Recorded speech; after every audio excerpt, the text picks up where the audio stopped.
All right, what's good, YouTube? We're talking college sports in the Deep South, where college football is king, and on the plains of Auburn, the battle cry is War Eagle. Kennard Vernon Stewart once again here on the podcast, talking a little bit about Auburn football. Let's go ahead and like this video, comment, and subscribe to the channel.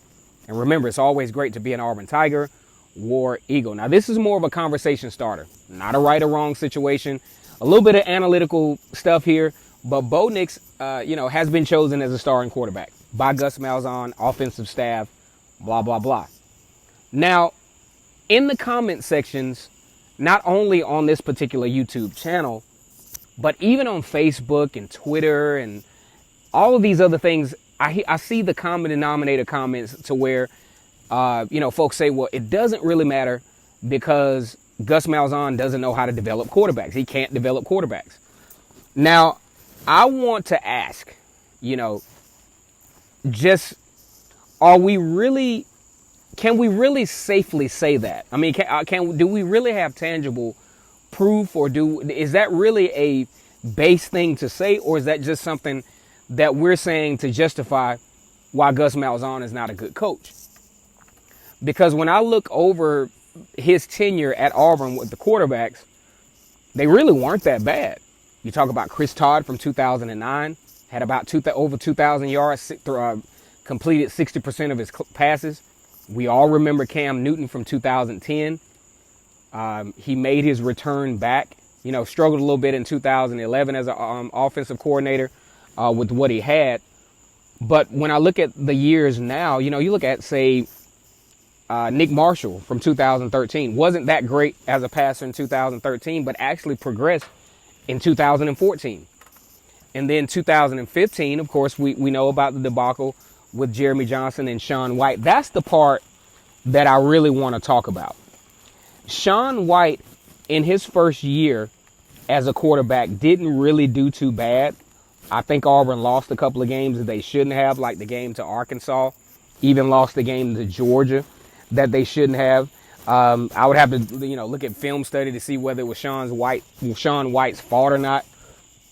But he really wasn't that bad. But let's go back to Jeremy Johnson.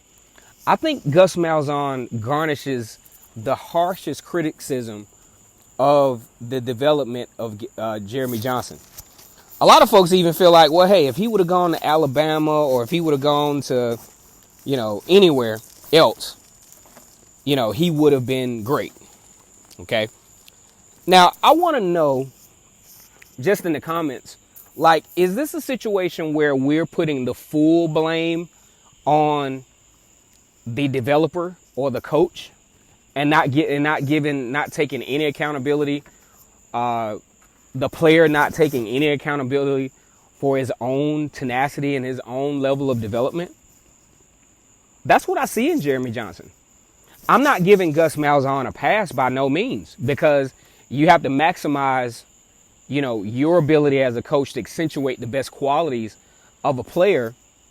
But my thing is, did Jeremy Johnson even want it? Did he want to have that type of status at Auburn? To willingly give the starting position up without what appeared to be without a fight.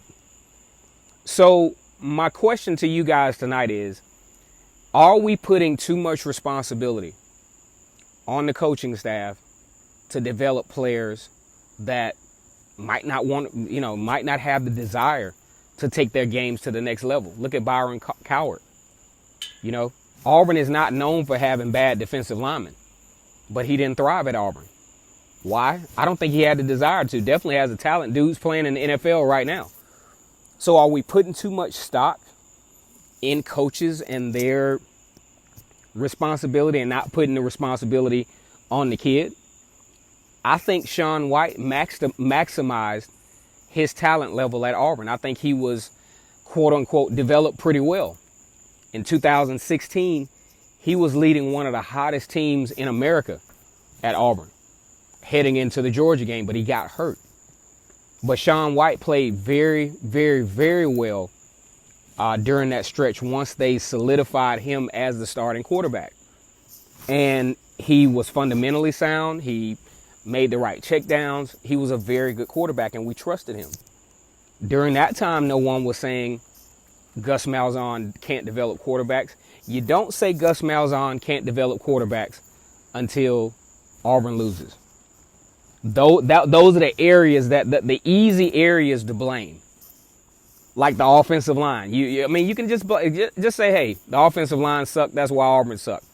It's a scapegoat, guys. I'm not saying Gus Malzahn is this utmost developer of quarterbacks, but I think we need to really start looking at the meat of what is going on in these situations. Like I said before, Shaun White was a good quarterback until he started getting in a little trouble. Of course, you bring Jarrett Stidham in. Jarrett Stidham was just a more qualified quarterback. That's why he took the starting job. I mean, it's a no-brainer. Dude's playing in the NFL now. We even look at Jarrett Stidham. Jarrett Stidham, from a play calling standpoint, I just think wasn't put in right position. But he was a good quarterback. When the read is there, he makes it. Now, it could be a situation with Jarrett Stidham where the offensive line was a impediment at times.